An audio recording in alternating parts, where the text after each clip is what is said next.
Kalau korang tengok smartphone ni sekali imbas nampak macam mini Red Magic weh. Ini dia Nubia Neo 5 GT 5G.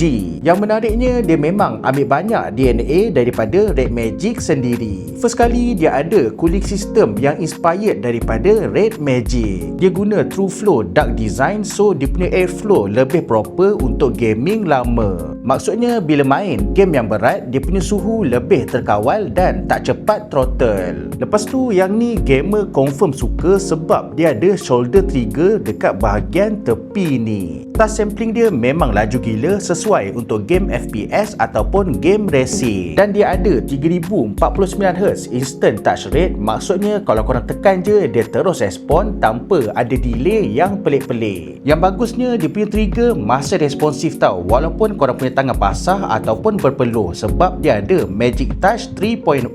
So kalau tangan tengah berpeluh waktu push rank pun tak ada masalah. Lepas tu dia punya design memang nampak macam gaming phone yang premier.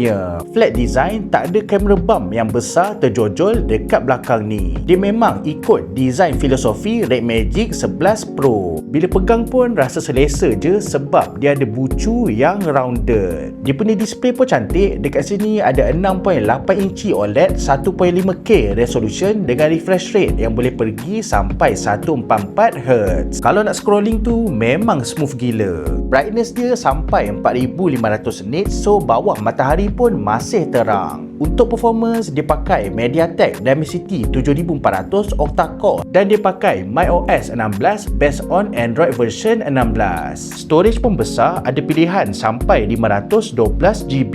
Yang bagusnya dia punya RAM kita boleh expand sampai 24GB.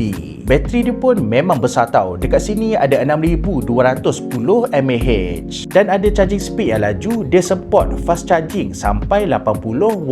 Dia punya kamera pun memang puas hati. Ada 50MP kamera belakang dan 16MP kamera selfie. Walaupun yang ni smartphone gaming, tapi korang boleh ambil gambar yang cantik pakai kamera dekat sini. Lepas tu ni antara feature yang best, dia ada lampu RGB tau dekat bahagian belakang ni dan kita boleh kawal dia punya warna dekat sini. Sekarang ni kita tengah select warna merah, so dia punya lampu tu tengok warna merah.